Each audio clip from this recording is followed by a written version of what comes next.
Hello, it's Patrick, and welcome to some more Tesla news. It's all over right now that Tesla is recalling every vehicle ever made, which is not really true. It's recalling all the Teslas that were made with Autopilot technology, which is pretty much all the Teslas ever made, except for the very first 2 years of Teslas, where there wasn't a huge amount of adoption. So it is the majority of Teslas by far. And by recalled, it's a really weird term because really it's just a software update. That's like saying your computer gets recalled whenever there's an update from Microsoft every single Tuesday. It's not the same thing. There's all kinds of reports on what happened, but the National Highway Traffic Safety Administration, the NHTSA, they're the ones that put out the safety recall report. It's interesting. Like they did a bunch of studies over a different period of years, and it was really a small percentage of vehicles that had any issues. And Tesla would argue it's user issue. And it all kind of really boils down to a misunderstanding of what Autopilot is capable of. People think Autopilot, they see what people do in the movies. They're like, oh, we'll put the plane on Autopilot and we'll jump out the window or whatever. And, we'll put a car on Autopilot and it'll drive itself. Apparently Autopilot in real planes is not like that. It automates most of the functions, but not all of it. In Teslas, it's basically a lane centering device and auto braking. That's about it. When you jump up to full self-driving, that's another story where it actually follows navigation and does intersections and in town. And it really is more of like actually driving the car, where theoretically you could sleep in the back seat someday if they get it to that point. But there are warnings all over the place saying, pay attention, right? And there's like, hold the steering wheel, look, pay attention to the road. There's camera monitors, there's wheel torque sensors. So that's what the recall is. It's just a software update that's going to make it a little bit harder to cheat the system, where you could, like when Autopilot very first came out, you didn't actually have to hold the wheel unless it thought there was a reason you needed to. So basically you could go hands-free for hundreds of miles on under perfect conditions. And then it would just nag you to hold the wheel if, it didn't have confidence in the lines. And then they updated it to like every 10 minutes and then 5 minutes and 3 minutes and 1 minute. And it's about every 30 seconds now.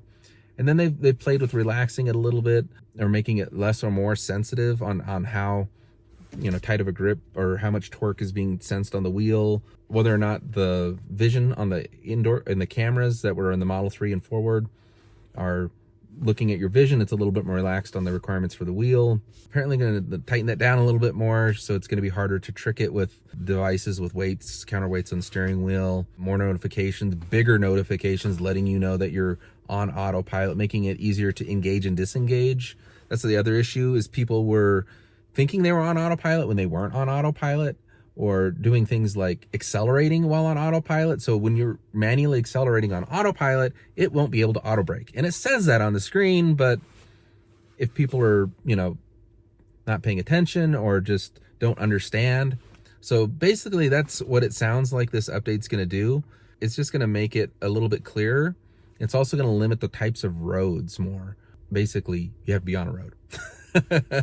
From my understanding, I'll do an update when the update comes down the pipe on what's changed, how things have gotten better, or how things might be more limited because of these requirements. We'll have to see. What are your guys' thoughts down below? Do you think Autopilot needed this update? What do you think could be done to make it safer? I know a lot of people want less nag or less interventions, because a lot of times there's a lot of false positives where it keeps telling you to grab the wheel even though you are holding the wheel. That's my problem. I've personally had. I'm in a Ford Lightning right now, and it has Blue Cruise. And it's interesting because it lets you switch lanes while keeping it engaged. And soon as you get done, it goes back into its version of Autopilot automatically, where in Tesla, it's like if you move the wheel, it disengages Autopilot. And it doesn't go back into it until you re-engage it manually. And apparently a lot of the other level 2 self-driving assist systems do the same thing. I guess they're not self-driving, they're automation. It's just crazy, because like Tesla puts out this vehicle safety report. Interestingly enough, they really haven't put one out for 2023 yet. I'm looking at the website now, and Q4 of 2022 is the last, and they're showing about 4 to 5 times greater safety than the national average, or actually better than that, more like 10 times safer to have a Tesla on autopilot driving versus a normal car with no autopilot type technology engaged. And then even the Tesla itself was more than twice as safe than an average car. And then you're looking at like tripling that when you turn on the autopilot. So I guess it depends on if you're looking at like larger percentages, because they're talking about wrecks in the double digits versus, you know, potentially saving hundreds of thousands of people from accidents.